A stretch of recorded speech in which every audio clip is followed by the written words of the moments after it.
പിതാവിന്റെയും പുത്രന്റെയും പരിശുദ്ധാത്മാവിന്റെയും നാമത്തിൽ ആമേൻ. കർത്താവേ, നിന്റെ ഉന്നതമായ നാമത്തെ സ്വസ്ഥം ചെയ്യുന്നു. നീ ഏത് ഭവനത്തിൽ പ്രവേശിക്കുമ്പോഴും ആ ഭവനത്തിന് സമാധാനം ആശംസിക്കാൻ അരളിച്ച കർത്താവേ, നിന്റെ നാമത്തിൽ ഈ പ്രാർത്ഥന കൂടുന്ന ലോകത്തിലുള്ള എല്ലാ രാജ്യങ്ങളിലുള്ള മക്കള് അവരുടെ ജീവിതാവസ്ഥകളുടെ മേലും അവരുടെ കുടുംബങ്ങളുടെ മേലും അവരുടെ ആശങ്കകളുടെ മേലും കർത്താവിൻ്റെ നാമത്തിൽ ഞാൻ ആശീർവദിക്കുന്നു. നിങ്ങൾ ശിരസ് നമിച്ചുകൊണ്ട് കൈകൾ കുപ്പിക്കൊണ്ട് ഈ ആശീർവാദം സ്വീകരിച്ചുകൊണ്ട് പരിശുദ്ധമ്മ ദേവാലയ കൃപാസ്ഥാനത്താരെ ജീവനുടെ പ്രത്യക്ഷപ്പെട്ട അമ്മയുടെ മണ്ണിൽ നിന്നുകൊണ്ടാണ് ഞാൻ നിങ്ങളെ ആശീർവദിക്കുന്നത്. അമ്മ നിങ്ങളുടെ കൂടെ ഉണ്ടാകുകയും അതുപോലെ തന്നെ സഞ്ചാരി മാതാവ് സമയത്തിൻ്റെ അധികാരി നിങ്ങളുടെ ഓരോ ശ്വാസങ്ങളിലും നിങ്ങൾ ചെയ്യേണ്ട, കർത്താവ് പറഞ്ഞു, നീ ചെയ്യേണ്ട കാര്യങ്ങൾ നിന്റെ മുഖത്തൊക്കെ ഉപദേശിക്കുന്ന കർത്താവ്, നീ പോകുന്നിടത്തെല്ലാം നിന്റെ കൂടെ ഞാൻ ഉണ്ടായിരിക്കുന്ന കർത്താവിൻ്റെ വാഗ്ദാനപ്രകാരം പരിശുദ്ധ അമ്മ നിങ്ങളുടെ കൂടെ സഹചാരിയായി മാറുകയും നിങ്ങൾ ഇന്ന് പോകുന്ന വിഷയങ്ങളെല്ലാം കർത്താവ് ഏറ്റെടുക്കുകയും നിങ്ങൾ അനുഗ്രഹിക്കുകയും ചെയ്യട്ടെ. പരീക്ഷ എഴുതുന്ന കുഞ്ഞുങ്ങൾ, ജോലിക്ക് പോകുന്ന മത്സ്യത്തൊഴിലാളികൾ, കർഷക തൊഴിലാളികൾ, ഉദ്യോഗസ്ഥരെ, അതുപോലെ തന്നെ ഉദ്യോഗാർത്ഥികൾ, ജോലി അന്വേഷിച്ച് പോകുന്നവർ, ഇൻ്റർവ്യൂവിന് പോകുന്നവർ, ടെസ്റ്റിന് പോകുന്നവർ, പരീക്ഷയ്ക്ക് പോകുന്നവർ, ഓരോരോ ചെറുകിട ജോലികൾ ചെയ്തു പോകുന്നവർ, കർത്താവെ പുതിയ സാമ്പത്തിക ക്രമങ്ങൾ വരുമ്പോൾ ആൾക്കാർക്ക് ഞെരുങ്ങുന്നവർ, ജോലി നഷ്ടപ്പെടാൻ പോകുന്നവർ, വിസ നഷ്ടപ്പെടാൻ പോകുന്നവർ, വിസ പുതുക്കി കിട്ടാൻ വേണ്ടി പ്രാർത്ഥിക്കുന്നവർ, അങ്ങനെ എല്ലാ മക്കളും എന്തിനെല്ലാം വേണ്ടി മക്കൾ പ്രാർത്ഥിക്കുന്നു അവിടെ എല്ലാം ദൈവത്തിൻ്റെ കരുണ മാതാവിൻ്റെ മധ്യസ്ഥത്തിൽ യേശുക്രിസ്തു നാമത്തിന് പൊതിഞ്ഞു നിൽക്കട്ടെ. അമ്മയോട് ചേർന്ന് പ്രാർത്ഥിക്കാം. അമ്മേ പരിശുദ്ധമ്മേ, അമ്മേ പരിശുദ്ധമ്മേ, ദേവമാതാവേ, ദൈവമാതാവേ, കൃപാസനത്തിലൂടെ ഞങ്ങൾക്കും ഞങ്ങളുടെ ദേശത്തിനും അമ്മ മധ്യസ്ഥം തേടി തന്ന എല്ലാ അനുഗ്രഹങ്ങൾക്കും കൃപകൾക്കും ഞങ്ങളിപ്പോൾ ഹൃദയം നിറഞ്ഞ നന്ദി പറയുന്നു. അമ്മേ പരിശുദ്ധമ്മേ, ദേവമാതാവേ, 2004 ഡിസംബർ 7 തീയതി ഡിസംബർ 7 ഉച്ചകഴിഞ്ഞ് 2:30 കൃപാസനത്തിൽ സംഭവിച്ച അമ്മയുടെ പ്രത്യക്ഷപ്പെടലിനെ കുറിച്ച് തിരുസഭയ്ക്ക് സമർപ്പിച്ചിരിക്കുന്ന പഠനരേഖകളുടെ മേൽ സഭാത്മകമായ പഠനം ആരംഭിക്കുവാൻ ഞങ്ങൾ പ്രാർത്ഥിക്കുന്നു.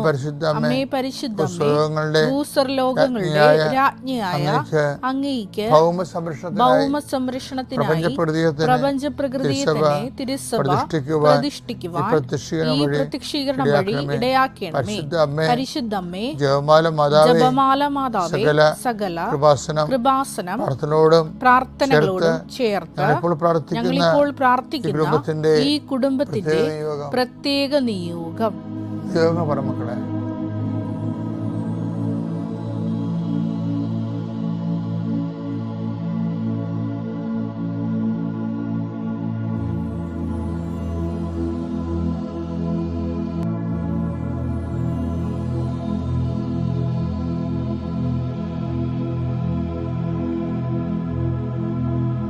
അമ്മയുടെ പ്രത്യക്ഷീകരണത്തിന്റെ ഈ അനുഗ്രഹവേളയിൽ ഞങ്ങൾക്ക് സാധിച്ചു തരുവാൻ കനിയണമേ. സുഖസ്ഥനായ ഞങ്ങളുടെ പിതാവേ, അങ്ങയുടെ നാമം പൂജിതമാകണമേ. അങ്ങയുടെ രാജ്യം വരണമേ. അങ്ങയുടെ തിരുമനസ് സ്വർഗത്തിലെ പോലെ ഭൂമിയിലും ആകണമേ. അന്നു വേണ്ടുന്ന ആഹാരം ഇന്ന് ഞങ്ങൾക്ക് തരണമേ. ഞങ്ങളോട് തെറ്റ് ചെയ്യുന്നവരോട് ഞങ്ങൾ ക്ഷമിക്കുന്നത് പോലെ ഞങ്ങളുടെ തെറ്റുകൾ ഞങ്ങളോടും ക്ഷമിക്കണമേ. ഞങ്ങളെ പ്രലോഭനത്തിൽ ഉൾപ്പെടുത്തരുതേ, തിന്മയിൽ ഞങ്ങൾ രക്ഷിക്കണമേ. ആമേൻ. നന്മ നിറഞ്ഞ മറിയമേ, സ്വസ്തി, കർത്താവ് അങ്ങയുടെ കൂടെ സ്ത്രീകളിൽ അങ്ങ് അനുഗ്രഹിക്കപ്പെട്ടവളാകുന്നു. അങ്ങയുടെ ഉദരത്തിൻ ഫലമായി ഈശോ അനുഗ്രഹിക്കപ്പെട്ടവനാകുന്നു. പരിശുദ്ധ മറിയമേ, തമ്പുരാന്റെ അമ്മേ, പാപികളായ ഞങ്ങൾക്ക് വേണ്ടി ഇപ്പോഴും ഞങ്ങളുടെ മരണസമയത്തും തമ്പുരാനോട് അപേക്ഷിക്കണമേ. ആമേൻ. നമ്മള് വളരെ പ്രാഗ്മാറ്റിക് ആയിട്ട് യൂട്ടിലിറ്റേറിയൻ എന്ന് വെച്ച് കഴിഞ്ഞാൽ ഒരാളിൽ നിന്നുണ്ടാകുന്ന പ്രയോജനത്തിൻ്റെ ആക്കത്തൂക്കങ്ങൾ അനുസരിച്ചുകൊണ്ട് അത് ആനുപാതികമായിട്ട് ദൈവം അവനോട് ഇൻട്രാക്ട് ചെയ്യുന്ന വളരെ കർക്കശമായ ചില നിലപാടുകൾ ദൈവഭാഗത്തു നിന്നുണ്ടാകും. അതാണ് നമ്മൾ പറയണത്. 25-ാം അധ്യായം 30-ാമത്തെ വാക്യം, പ്രയോജനമില്ലാത്ത ആ ഭൃത്യനെ പുറത്ത് അന്ധകാരത്തിലേക്ക് തള്ളിക്കളയുക. അവിടെ വിലാപവും പല്ലുകടിയുമായിരിക്കും. നരകമായിരിക്കും എന്ന് പറയണേ. ചുരുങ്ങിയ ഭാഷ, മിതമായ ഭാഷ പറഞ്ഞ നരകമായിരിക്കും എന്നാണ് മടിയന്മാർക്ക് പറഞ്ഞിരിക്കുന്നത്. അത് വെച്ച് കഴിഞ്ഞാൽ എപ്പോഴും നമ്മൾ ശ്രദ്ധിക്കേണ്ടത് ദൈവത്തിരുസന്നിധിയിൽ വാല്യൂ ആകണം, വില ഉണ്ടാകണം. നമ്മൾ ഈ വാരിക്കെട്ടി പ്രാർത്ഥിക്കേണ്ടി ഒന്നും വരത്തില്ല. മനസ്സിലൊന്ന് വിചാരിച്ചാൽ മാത്രം മതി. നമ്മുടെ വിലയും വിചാരവും തമ്മിൽ ഭയങ്കര ബന്ധമാണ്. ഈ രക്തസ്രാവക്കാരി രോഗിയില്ലേ, അവൾ ഉള്ളിൽ വിചാരിച്ചതല്ലേ ഉള്ളൂ. മത്തായി 9:21 വായിച്ചോളൂ. അവന്റെ വസ്ത്രത്തിൽ ഒന്ന് സ്പർശിച്ചാൽ മാത്രം മതി, എനിക്ക് സൗഖ്യം കിട്ടും എന്ന് എനിക്ക് സൗഖ്യം കിട്ടുമെന്ന് അവൾ ഉള്ളിൽ വിചാരിച്ചിരുന്നു. ഇത് നമ്മൾ ഇന്നലെ കണ്ട വചനമായിട്ട് ബന്ധമുണ്ട്. എന്താണ്? സുഖം പ്രാപിക്കാൻ തക്ക വിശ്വാസം ഇവക്കുണ്ട്. എന്താ കാര്യം? അവളുടെ ഉള്ളിലൊരു വിചാരമാണ്. എന്താണ്? അവൻ്റെ വസ്ത്രത്തിന് വിളിമ്പിൽ എങ്കിലും തൊടാനിടയായാൽ. ഇപ്പം ചില ആൾക്കാരൊക്കെ വിശ്വസിക്കുന്ന സാക്ഷ്യം പറയുമ്പോൾ കേൾക്കാം, കൃപാസനത്തിൻ്റെ മണ്ണിലൊന്ന് ചവിട്ടാനിടയായാൽ മതി എന്ന് പറയും. അപ്പോൾ ഒരു പ്രാവശ്യമല്ല, ഒത്തിരി പേര് സാക്ഷി ഇങ്ങനെ തന്നെ പറഞ്ഞിട്ടുണ്ട്. കാര്യം അമ്മമാതാവിൻ്റെ സന്നിധിയിലേക്കൊന്ന് ചെല്ലാനിടയായാൽ മതി എന്ന് പറയുമ്പോൾ തന്നെ അവർക്ക് തക്ക വിശ്വാസമാകും. അവരുടെ വിശ്വാസം ദൈവത്തിന് റെസ്പോണ്ട് ചെയ്യാൻ പറ്റുന്ന രീതിയിലേക്ക് അതിന് കൈയും കാലും എടുത്ത് പ്രാർത്ഥിക്കേണ്ട കാര്യമില്ല. അങ്ങനെയുള്ള വ്യക്തികൾ ഇതുപോലെ നേരത്തെ പറഞ്ഞ പോലെ ദൈവത്തിന് പ്രയോജനമുള്ള വ്യക്തികളെ വെറുതെ ഉള്ളിലൊന്ന് ചുമ്മാ വിചാരിച്ചാൽ മതി, അത് വിചാരിക്കാൻ നടക്കും. അപ്പം ഏറ്റവും വലിയ എളുപ്പമാർഗം ദൈവത്തിന് ഒരു ദിവസം കടന്നു പോകുമ്പോൾ ഇന്നത്തെ ദിവസം നിങ്ങൾ ഒരു ഉദാഹരണം എടുത്തോ. ഇപ്പം ഞങ്ങളൊക്കെ 24 മണിക്കൂർ വർക്ക് ചെയ്യുന്നവരാണ്. അപ്പം ദൈവം അങ്ങനെ ആക്കിയതാണ്. രാവിലെ 5:30 തുടങ്ങുമ്പോൾ 5:30 ഞാനൊരു 4 മണിയൊക്കെ 4:30 എഴുന്നേക്കും. അപ്പോഴുള്ള ബലിവരും കാരണ നമസ്കാരം, ജവന്മാർ 2-3 ജവന്മാരൊക്കെ ചെല്ലും. ചെല്ലിയ ശേഷം ഞാൻ എൻ്റെ ജോലിക്ക് പ്രവേശിക്കും. പിന്നെ പള്ളി കുർബാനയ്ക്ക് പോകും. കുർബാന കഴിയുമ്പോൾ പിന്നെ കൗൺസിലിംഗ് അല്ലേ, ആൾക്കാരുമായിട്ട് പ്രാർത്ഥിക്കുകയല്ലേ. അത് 6-7 മണിവരെ പ്രാർത്ഥിക്കും. പിന്നെ രാത്രി നമ്മൾ സ്വകാര്യ പ്രാർത്ഥനകൾ. അപ്പം ഇതിനുള്ളിൽ എന്തുമാത്രം ആത്മാക്കളെ വീണ്ടെടുക്കുകയും എന്തുമാത്രം പേർക്ക് ധൈര്യം കൊടുക്കുകയും ചെയ്യുമ്പോൾ നമുക്ക് ദൈവത്തിൻ്റെ സന്നിധിയിൽ ഒരു പിടിപാടായി. എന്താണ്? ദൈവത്തിൻ്റെ സന്നിധി നമ്മൾ ആദ്യം പറഞ്ഞ പോലെ എന്താണ്? പ്രയോജനമുള്ള വ്യക്തിയായി മാറി. ഇതുപോലെയാണ് നിങ്ങൾക്കും സാധിക്കും ഇത്. എന്താ കാര്യം? നിങ്ങളെ കുടുംബത്തിന് വേണ്ടിയും കുഞ്ഞുങ്ങൾക്കും ചെയ്യേണ്ട കാര്യങ്ങളെല്ലാം നിങ്ങളെ കർത്താവിൻ്റെ തിരുസന്നിധിയിൽ ദൈവമഹത്വത്തിന് വേണ്ടി കാഴ്ചവെക്കണം. വിശ്വാസ പ്രമാണം. സർവശക്തനായ പിതാവും ആകാശത്തിന്റെയും ഭൂമിയുടെയും സൃഷ്ടാവുമായ ദൈവത്തിൽ ഞാൻ വിശ്വസിക്കുന്നു. അവിടുത്തെ ഏകപുത്രനും ഞങ്ങളുടെ കർത്താവുമായ ഈശോമിശിഹായിലും ഞാൻ വിശ്വസിക്കുന്നു. ഈ പുത്രൻ പരിശുദ്ധാത്മാവിനാൽ ഗർഭസ്ഥനായി കന്യകാമറിയത്തിൽ നിന്ന് പിറന്ന് പൊന്തിയോസ് പീലാത്തോസിന്റെ കാലത്ത് പീഡകൾ സഹിച്ച് കുരിശിൽ തറയ്ക്കപ്പെട്ട് മരിച്ച് അടക്കപ്പെട്ട് പാതാളങ്ങളിൽ ഇറങ്ങി മരിച്ചവരുടെ ഇടയിൽ നിന്ന് 3-ാം നാൾ ഉയർത്ത് സ്വർഗത്തിലേക്ക് എഴുന്നള്ളി സർവശക്തിയുള്ള പിതാവായ ദൈവത്തിന്റെ വലതുഭാഗത്തിരിക്കുന്നു. അവിടെ നിന്ന് ജീവിക്കുന്നവരെയും മരിച്ചവരെയും വിധിക്കുവാൻ വരുമെന്നും ഞാൻ വിശ്വസിക്കുന്നു. പരിശുദ്ധാത്മാവിലും ഞാൻ വിശ്വസിക്കുന്നു. വിശുദ്ധ കത്തോലിക്കാ സഭയിലും പുണ്യവാന്മാരുടെ ഐക്യത്തിലും പാപങ്ങളുടെ മോചനത്തിലും ശരീരത്തിന്റെ ഉയർപ്പിലും നിത്യമായ ജീവിതത്തിലും ഞാൻ വിശ്വസിക്കുന്നു. ആമേൻ. അപ്പം നമുക്ക് ദൈവസ്നേഹം നിറഞ്ഞോ ഇല്ലയോ എന്നറിയണത് ലൈറ്റാണോ വെയിറ്റാണോ എന്നറിഞ്ഞിട്ടാണ്. മനസ്സിലായില്ലേ? ഒരു കാര്യം, ഇപ്പോൾ രോഗിയെ പോയി കാണണം. അയ്യോ, ഏത് രോഗിയാണ് കാണുന്നത്? എന്നാൽ പിന്നെ ഇളയമ്മയെ പോയി കണ്ടേക്കാം. അമ്മ, ഇളയമ്മ ഇപ്പോൾ ആശുപത്രിയിൽ നിന്ന് പോകുന്ന അതാ വീട്ടിലുണ്ടാ? അതെന്താ ആശുപത്രിയിൽ നിന്ന് പോരണമെന്ന് വെച്ച് കഴിഞ്ഞാൽ വീട്ടിൽ ആശുപത്രിയിൽ പോകണമെങ്കിൽ ഒരു 3-4 വണ്ടി കയറി അല്ലെങ്കിൽ പോകണം. വീട്ടിലുണ്ടെങ്കിൽ കുഴപ്പമില്ല, അങ്ങോട്ട് ചെന്നാൽ മതിയല്ലോ.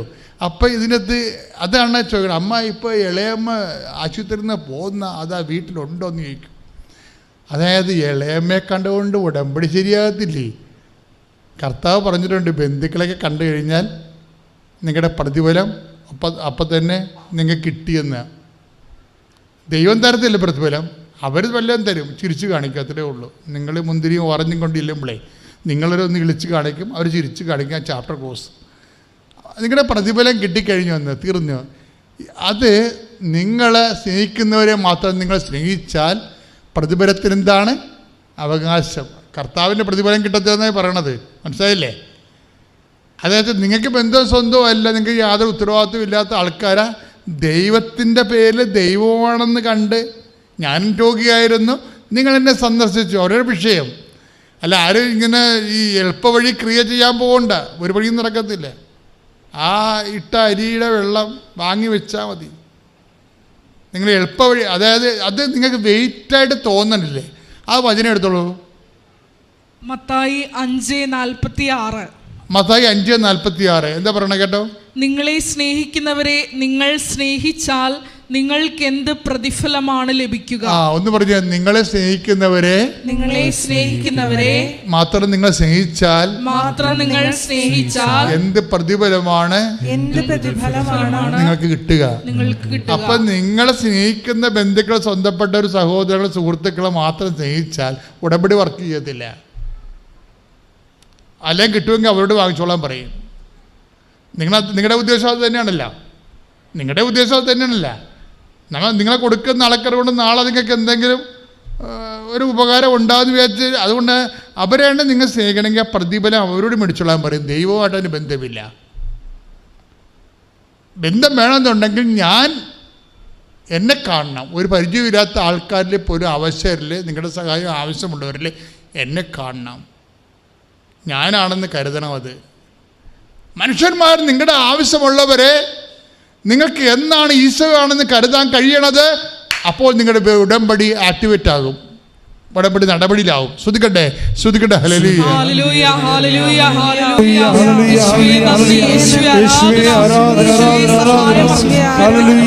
സഹായം വേണ്ടവരിൽ കൈകൾ വീശിക്കൊണ്ട്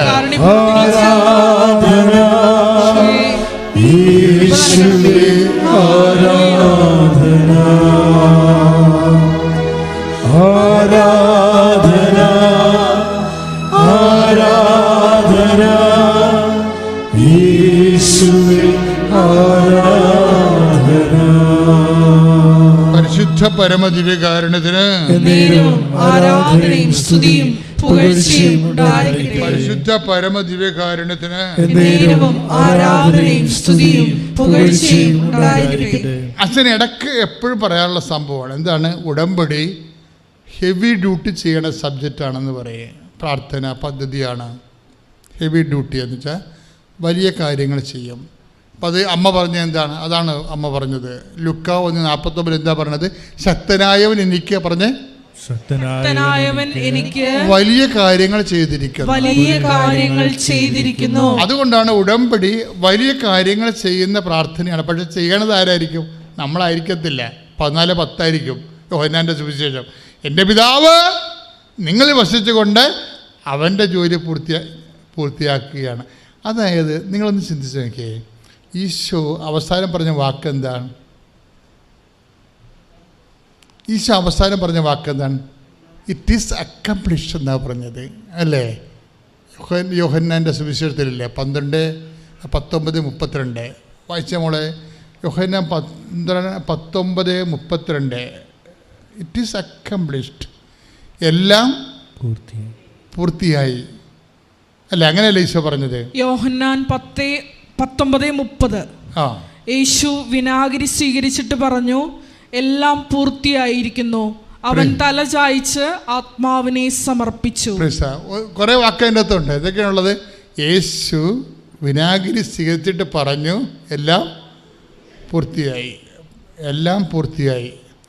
പക്ഷേ എന്ത് പൂർത്തിയായി? ഒന്നും പൂർത്തിയായിട്ടില്ല. ഒരുത്തനും കൂടെ നിന്ന് ഏറ്റവും റൈറ്റ് ഹാൻഡ് എന്ന് പറഞ്ഞൊരു മനുഷ്യൻ നിൽപ്പുണ്ടായിരുന്നു കൂടെ.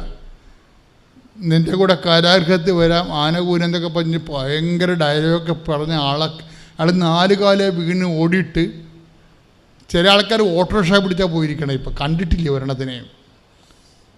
പാവപ്പെട്ട അമ്മ മാത്രമേ ഇപ്പം നിൽക്കുന്നുണ്ട്. പിന്നെ അതിൻ്റെ പേര് കുറച്ച് എടുത്തിമാർ, ആ അക്കൗണ്ടിൽ കുറച്ച് എടുത്തിമാർ നിൽപ്പുണ്ട്. എല്ലാവരും പോവുകയാണ്. തീർന്നേ, ഒന്നും പൂർത്തിയായില്ല.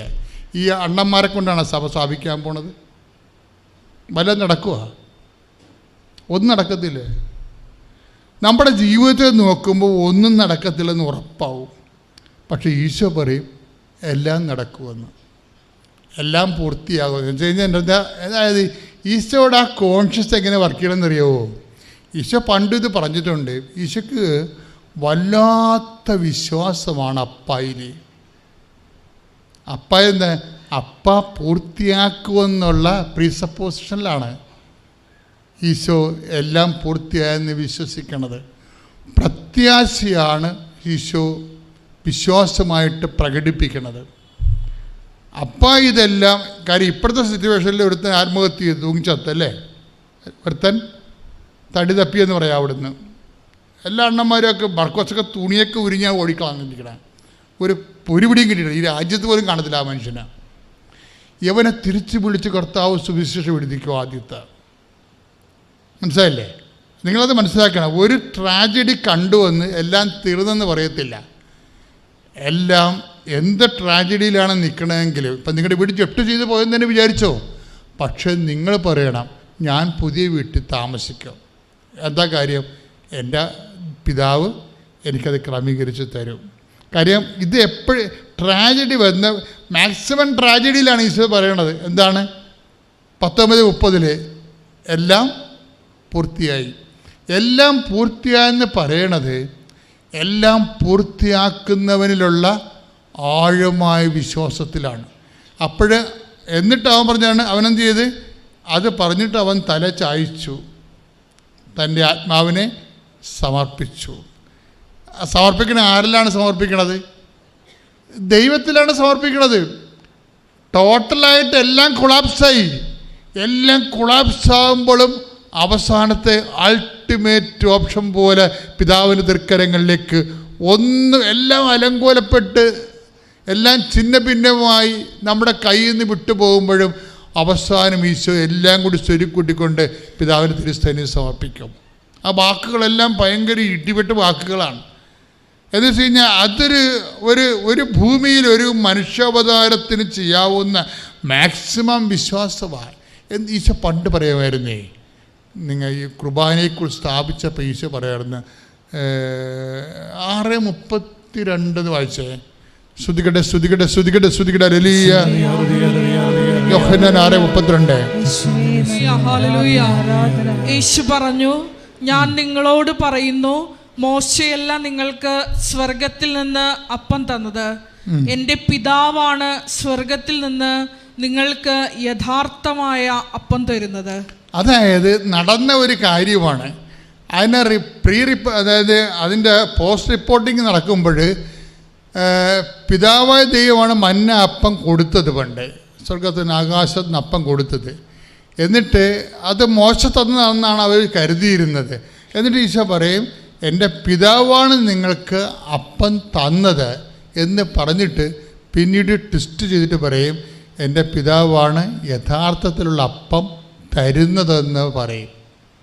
തരുന്നത് എന്ന് വെച്ചാൽ എല്ലാം പൂർത്തിയായെന്ന് പറഞ്ഞാൽ അത് ആ വചനങ്ങൾ നമ്മൾ ഇങ്ങോട്ട് കട്ട് ആൻഡ് പേസ്റ്റ് ചെയ്ത് കഴിഞ്ഞാൽ സംഭവിക്കാൻ പോകുന്ന കിട്ടുന്ന വചനം എന്താണ്? എല്ലാം ഒന്നും പൂർത്തിയായില്ലെങ്കിലും എൻ്റെ പിതാവ് എല്ലാം പൂർത്തിയാക്കും. ഈ വിശ്വാസത്തിൻ്റെ ഒരു ബയോളജി അതാണ്. വിശ്വാസത്തിൻ്റെ ഒരു ജീവശാസ്ത്രം ഇതെങ്ങനെയാണ് വർക്ക് ചെയ്യണത്. അല്ലെങ്കിൽ നമുക്ക് വേണേൽ കെമിസ്ട്രി എന്ന് വിളിക്കാം. വിശ്വാസത്തിൻ്റെ ഒരു കെമിസ്ട്രി അതാണ്. അതായത് ഒന്നും പൂർത്തിയാകുന്നില്ല, അലങ്കോലപ്പെട്ട് കിടക്കുകയാണ്. എന്നിട്ട് അതിലേക്ക് പിതാവിനെ കക്ഷി ചേർക്കും.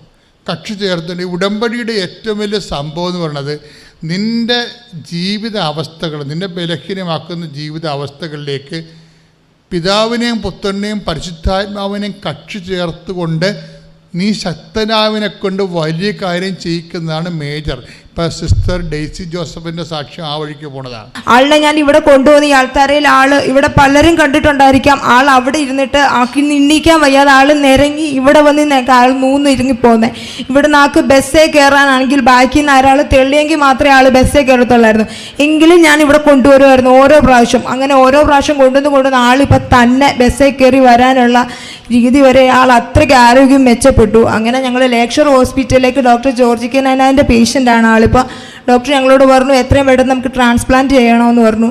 ട്രാൻസ്പ്ലാന്റിനെ കുറിച്ച് ഞങ്ങൾക്കൊന്ന് ചിന്തിക്കാൻ പോലും പറ്റത്തില്ലായിരുന്നു. ഇത്രയും രൂപ ഞങ്ങളെ കൊണ്ട് ഒരിക്കലും പറ്റത്തില്ല. പക്ഷെ എന്തായാലും എനിക്ക് ഡയാലിസിസ് കഴിഞ്ഞ ആൾ ഇറങ്ങി വരുന്നത് കാണാനുള്ള ത്രാണി എനിക്കില്ലായിരുന്നു. ഒന്ന് ശരീരം വിറച്ച് വരെ ആൾ ഇറങ്ങി വരുന്നത്. അപ്പം ഞങ്ങൾ വിചാരിച്ചെന്നാൽ ഡയാലിസിസ് വേണ്ട, നമുക്ക് ട്രാൻസ്പ്ലാന്റ് തന്നെ ചെയ്യാമെന്ന് പറഞ്ഞ് ട്രാൻസ്പ്ലാന്റിൻ്റെ ആയിട്ടുള്ള എല്ലാ കാര്യങ്ങളും ഞങ്ങൾ നടത്തി. ഡോണറില്ല. ഡോണറിനെ ഓരോ ഡോണർമാരെ അന്വേഷിച്ചു. 5 പേര് ഡോണർ തരാമെന്നും പറഞ്ഞു വന്നു. 5 വരെ റിജക്ഷൻ ആയിപ്പോയി. ഞാൻ മാതാവിനോട് പ്രാർത്ഥിച്ചു. മാതാവെ, ഞാൻ 22 ഒരു ഡേറ്റ് വെച്ച് ഞാൻ പ്രാർത്ഥിക്കും, അന്നേ ദിവസം എനിക്കൊരു ഡോണറിനെ തരണമെന്ന് പറഞ്ഞു. ആ കറക്റ്റ് 22 എന്നൊരു ഡേറ്റ് എത്തിയപ്പം ഞങ്ങളെ ഒരാൾ സമീപിച്ച് ആൾക്ക് കിഡ്നി തരാൻ പൂർണ്ണ സമ്മതമാണെന്ന് അറിയിക്കുകയും തുടർന്നുള്ള എല്ലാ ചെക്കപ്പും ഒരു ലാഗ് പോലും ഇല്ലാതെ എല്ലാം നല്ല കറക്റ്റായിട്ട് എല്ലാ കാര്യങ്ങളും നടന്നു. ഒരാളുടെ സഹായം പോലും എനിക്കില്ലാതെന്നുള്ള ഏറ്റവും വലിയ ശക്തി. ഞാൻ അന്നേരമെല്ലാം ഞാൻ മാതാവിനോട് പറയാനുണ്ടായിരുന്നു, എൻ്റെ കൂടെ വരാൻ എനിക്ക് ആരുമില്ല, എനിക്ക് പോകേണ്ട വഴിക്ക് എൻ്റെ മുന്നേ പോയി എൻ്റെ വേണ്ട കാര്യങ്ങളെല്ലാം എനിക്ക് സാധിച്ചു തരണേ മാതാവെന്ന് ഞാൻ എപ്പോഴും മാതാവിനോട് പ്രാർത്ഥിക്കുമായിരുന്നു. പേപ്പർ വർക്കും കാര്യങ്ങളും ഒക്കെ സ്റ്റാർട്ട് ചെയ്തു. ഞാൻ പോകുന്ന ഓരോ ഓഫീസർമാരും ഞാൻ ചെല്ലുമ്പോൾ എനിക്ക് മുമ്പേ എനിക്ക് വേണ്ട എല്ലാ കാര്യങ്ങളും ചെയ്തു തന്നിട്ടുണ്ടായിരുന്നു. ഇനി വില്ലേജിലാണേലും എവിടെ ആണെങ്കിലും ഞാൻ ഒരിക്കലും പ്രതീക്ഷിക്കാത്ത എല്ലാ പേപ്പർ വർക്ക് ഫുള്ള് ക്ലിയറൻസ് കിട്ടി. ഇന്നും ഹോസ്പിറ്റലിൽ ഇന്നലെ പോലും എന്നെ കണ്ട ഡോക്ടർ എന്നോട് പറഞ്ഞു ഏറ്റവും വലിയ അത്ഭുതം ഷാജിമോൻ്റെ കാര്യത്തിലാണ് സംഭവിച്ചത്. കാരണം ഈ സെപ്റ്റംബറിൽ ഡോക്ടറെ കണ്ട് സ്റ്റാർട്ട് ചെയ്ത ഒരു കേസ് ഈ വരുന്ന മാർച്ച് 2-നാണ് ആളുടെ സർജറി. ഇത്ര പെട്ടെന്ന് അതെങ്ങനെയാണ് അത് നടന്നതെന്ന് അവർക്ക് പോലും അത് അറിയത്തില്ല. 19-ാം തീയതി മാർച്ച് 2-ന് ഞങ്ങൾക്ക് സർജറിയുടെ ഡേറ്റ് കിട്ടി. സർജറിയുടെ ഡേറ്റ് കിട്ടിയപ്പോൾ ഞങ്ങളെ ഇതുപോലെ ഒരു ചാരിറ്റിക്കാരെ സമീപിച്ചിരുന്നു. അവർ ഓപ്പറേഷന് വേണ്ടിയിട്ടുള്ള സകല തുക അവർ തന്നേക്കാവെന്ന് പറഞ്ഞു.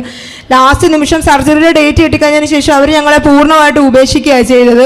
അവർ ജസ്റ്റ് ഒരു പോസ്റ്റ് പോലെ ഫേസ്ബുക്കിൽ പോസ്റ്റ് ചെയ്തിട്ട് അതിൽ ഞങ്ങൾക്ക് വളരെ തുച്ഛമായുള്ള പൈസയാണ് കിട്ടിയത്. അത് നമ്മൾ ടെസ്റ്റിന് പോകാൻ കടം മേടിച്ചും പലിശയ്ക്കും എടുത്തൊക്കെയാണ് ടെസ്റ്റിന് പോകുക. ആ പൈസ എല്ലാം കൊടുത്തു.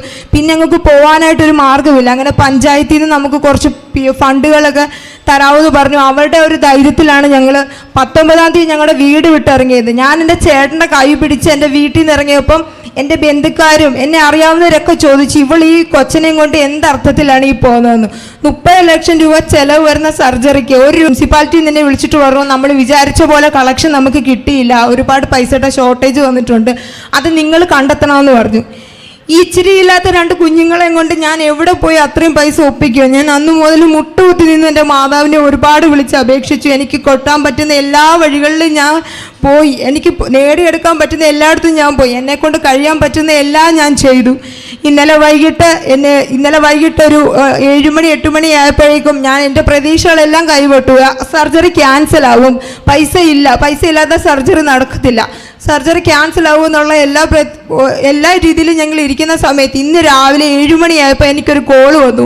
രമേശ് ചെന്നിത്തല സാർ ഇടപെട്ട് ഹോസ്പിറ്റലുമായിട്ട് ബന്ധപ്പെട്ട് ചേട്ടൻ്റെ സർജറി 1 രൂപ പോലും ഇല്ലാതെ ഞങ്ങൾക്ക് നടത്തിത്തരാൻ അവർ സന്നദ്ധരായെന്നും പറഞ്ഞുകൊണ്ട് ഞങ്ങൾക്ക് ഇന്ന് രാവിലെ 7 മണിയായപ്പോൾ ഒരു കോള് വന്നു. അത് കേട്ട ഉടനെ ഞാൻ എൻ്റെ കുഞ്ഞുങ്ങളെ ഇറക്കിക്കൊണ്ട് ഇറങ്ങിയതാണ്. ആ സമയത്ത് എൻ്റെ ഹസ്ബൻഡിന് സർജറി 2-ാം തീയതിയാണ്. സർജറി നടക്കത്തില്ല, പൈസ ഇല്ലാതെ നടക്കത്തില്ല. ഞങ്ങൾ തിരിച്ച് വീട്ടിലേക്ക് വരണമെന്നുള്ള പ്രതീക്ഷയിലാണ് ഞങ്ങൾ ഇത്രയും ദിവസം ഹോസ്പിറ്റലിലെടുത്ത് താമസിച്ചത്. ചേട്ടനെ കൊണ്ട് വീട്ടിൽ നിന്ന് ഇറങ്ങുമ്പോൾ 1 രൂപ പോലും ഇല്ലാതെ ഇറങ്ങിയതാണ് ഞങ്ങൾ. ഇന്നിപ്പോൾ 2-ാം തീയതി എൻ്റെ ഹസ്ബൻഡിൻ്റെ ഓപ്പറേഷനാണ്. നടക്കത്തില്ലെന്ന് വിചാരിച്ച സർജറി 1 രൂപ പോലും ചിലവില്ലാതാണ് ഇന്ന് സർജറി നടക്കുമ്പോൾ. ഇത്രയും വലിയ ഉപകാരം എനിക്ക് ചെയ്തു തന്നെ എൻ്റെ അമ്മയ്ക്കും തിരുക്കുമാറിനും കോടാനുകൂടി നന്ദി അർപ്പിക്കുന്നു. അതേപോലെ തന്നെ ചേട്ടൻ ആൻജിയോഗ്രാം ചെയ്യണമെന്ന് പറഞ്ഞിരുന്നു ഓപ്പറേഷന് മുന്നേ. ആൻജിയോഗ്രാമിലെ ഡോക്ടർമാർ പറഞ്ഞു ചിലപ്പോൾ ബ്ലോക്ക് കണ്ടേക്കാവുന്നു, പക്ഷെ ഒരു ബ്ലോക്ക് പോലും ഉണ്ടായിരുന്നില്ല. അതുപോലെ തന്നെ കഴിഞ്ഞ ദിവസം എനിക്ക് കാലുകൾക്ക് ഭയങ്കരമായിട്ടുള്ള വേദനയായിരുന്നു. ആ വേദന വന്ന സമയത്ത് ഞാൻ ഇതിൽ ഉടമ്പടിത്തൈലം എടുത്ത് കാലേ പൂശി കഴിഞ്ഞാൽ നടന്ന് ഒരു ദിവസം എനിക്ക് കുത്താൻ പറ്റാത്ത വേദനയായിരുന്നു. ഇന്നലെ നേരം പുലർന്നു കഴിഞ്ഞപ്പോഴേക്കും എൻ്റെ വേദന എവിടെ പോയെന്ന് പോലും എനിക്കറിയത്തില്ല. എനിക്കറിയില്ല ഞാനത് എങ്ങനെയാണ് എല്ലാവരോടും പറഞ്ഞ് മനസ്സിലാക്കി തരണമെന്ന് എനിക്കില്ല. വിളിച്ചു കഴിഞ്ഞാൽ വിളിപ്പുറത്തെത്തുന്ന എൻ്റെ മാതാവ് ഞാൻ ഒരിക്കലും പ്രതീക്ഷിച്ചില്ല. പക്ഷേ എന്നാലും ഞാൻ പ്രതീക്ഷ കൈവിടത്തില്ലെന്ന് ഞാൻ ഉറച്ചു വിശ്വസിച്ചു. കാരണം ഞാൻ എൻ്റെ അമ്മയോട് ഇന്നലെ രാത്രി കൂടെ ഞാൻ പറഞ്ഞേച്ച് കിടന്നേ ഉള്ളൂ. എൻ്റെ കുഞ്ഞുങ്ങൾക്ക് ഞാൻ ഉറപ്പ് കൊടുത്തിട്ടുണ്ടായിരുന്നു, അമ്മ തിരിച്ചു തരും നിങ്ങളുടെ അച്ഛനെന്ന്. എൻ്റെ കുഞ്ഞുങ്ങൾക്ക് ഞാൻ ഉറപ്പ് കൊടുത്തിട്ടുണ്ടായിരുന്നു. അതിപ്പോൾ എനിക്ക് ഉറപ്പുണ്ട്, എൻ്റെ ചേട്ടൻ്റെ ഓപ്പറേഷൻ സക്സസ് ആവുമെന്ന്. നിങ്ങൾ എൻ്റെ ചേട്ടന് വേണ്ടി പ്രാർത്ഥിക്കണേ എന്ന് ഞാനിപ്പം പരിശുദ്ധ അമ്മയ്ക്കും തിരുക്കുമാരനും 1000 നന്ദി പറയാം. പേര് വത്സ. ഞങ്ങൾ വരുന്നത് തൃശ്ശൂരിൽ ചിയ്യാരം എന്ന് പറഞ്ഞ സ്ഥലത്തു നിന്നാണ് വരുന്നത്. ഞാൻ ഇവിടെ സാക്ഷ്യം പറയുന്നത് എൻ്റെ മകൾ അതിനുള്ള അനുഗ്രഹം എനിക്ക് അമ്മ തന്നിട്ടുണ്ട്. മൂന്നാമതും എനിക്ക് സാക്ഷ്യം പറയാൻ അമ്മ അനുഗ്രഹിച്ച്. ഒന്നാമതായി പറയാനുള്ള എൻ്റെ മകള് കണ്ണിന് കുഞ്ഞിൻ്റെ കയ്യിൽ നിന്ന് എക്സ്റേ കൊണ്ടു. അത് കഴിഞ്ഞ് വീണ്ടും വേറെ ഒരു സാധനം കൊണ്ട് കണ്ണ് മുറിഞ്ഞു. രണ്ടാമത് കണ്ണ് മുറിഞ്ഞപ്പോഴേക്കും ഡോക്ടർ പറഞ്ഞു ഇത് ബുദ്ധിമുട്ടാണ്, എപ്പോഴും ഇങ്ങനെ ഉണ്ടാകും. കണ്ണിന് ഭയങ്കര വേദനയും തലവേദനയായിരുന്നു. ഇത് മാറാൻ സാധ്യതയില്ലെന്ന് പറഞ്ഞു. പക്ഷേ മരുന്നൊക്കെ കഴിച്ചെങ്കിലും കുറവില്ലായിരുന്നു. ഞാൻ തൈലം പുരട്ടി പ്രാർത്ഥിച്ചു, കണ്ണിന് സൗഖ്യം കിട്ടി.